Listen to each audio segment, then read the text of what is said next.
This anime is very strange, in many ways. Let's talk a little about that. So guys, how are you? I hope you are well. I am the Monio, the interdimensional demon, who talks the most about Garouden on YouTube, and you are on my channel. First of all, I wanted to make it clear that this is a first impressions video, and not because I didn't have time to watch the anime, but because I found this anime very boring and didn't want to continue. So basically this video is for those people just like I found the anime very strange and a little pointless. I didn't continue watching it, so my first impressions will be based on the first 3 episodes, okay? Juuzou Fujimaki is a fugitive from the police, who, to save the lives of 2 tourists, had to fight a gigantic bear, and the problem is that this fight, which was recorded by the tourist, attracts the attention of the police and also a criminal organization, who recruits him even against his will, and because he has an unparalleled fighting style and a kind of inner logo, which awakens his true strength when he fights other people, and that's why he avoids doing that, even though he does it with certain frequency. Let's get straight to the point. Why is this anime weird? Well, I think it's a set of factors. Let's start by talking about the art of this anime, and the way the characters are drawn, which is very strange. With the exception of the protagonist, everyone is drawn in a super simple way. Some characters that are supposed to be important to the story has such a simplistic, basic, and generic design that it becomes discouraging. The impression I have is that almost all the characters, even those who are important to the plot of the series, are drawn as if they were unimportant henchmen. But that's not the main problem. What I noticed most is that the way the character designs are done is strange. There are many scenes in which the faces are drawn in a very misaligned, ugly way, without proportion.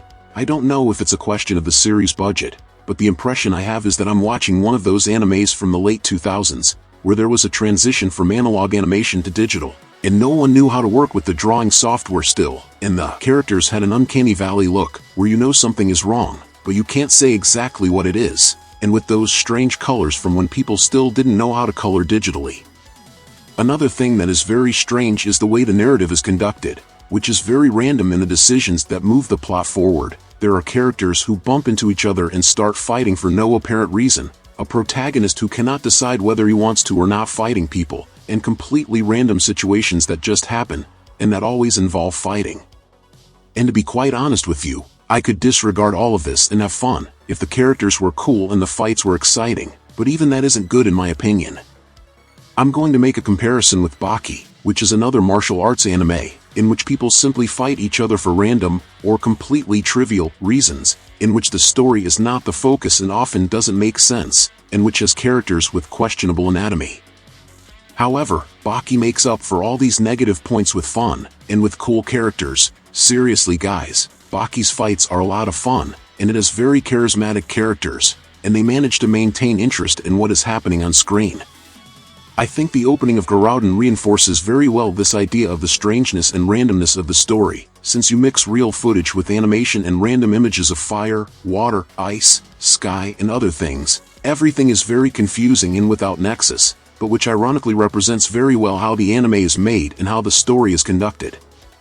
And I think that what's missing in the midst of all these confusing and random Garouden plots are cool characters, who make us care about them, and fun fights, since here we have very technical fights, which use the strategy factor in trying to predict the enemy's movements, as the main dynamic in moments of conflict, and these supposedly realistic fights, which are taken seriously, are not fun in my opinion.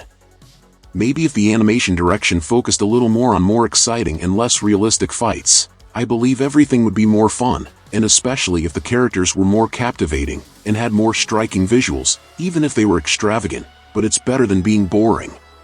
A good example of this is the character called Jose Carlos, who is a boxer and appears to be a generic version of Muhammad Ali Jr. from Baki. This character appears out of nowhere, has a completely non-Japanese name and appearance, but says he is Japanese, which could be interesting if it were better developed, but it isn't. He simply starts fighting for no reason at all against some guys who appear in front of him. He becomes a disciple of the master who appeared to him randomly. And inexplicably this master's name is Rambo. Yes, Rambo. How can a Japanese master be called Rambo? Anyway, Rambo says that Jose Carlos also has a beast inside, but that he has to learn to control it, just like the protagonist, and that they were both in the same situation. Then many other characters appear in the story, most of them with some interest in the protagonist. The problem is that at that moment the story was still not interesting to me. and that's why I didn't watch it anymore. Not even the powerful Master Rambo made me unexcited to continue. But what about you? Did you watch Garouden? Do you agree with me? Leave it in the comments, and if you liked the video, subscribe to follow the next content. Until next time my people, demonic hugs.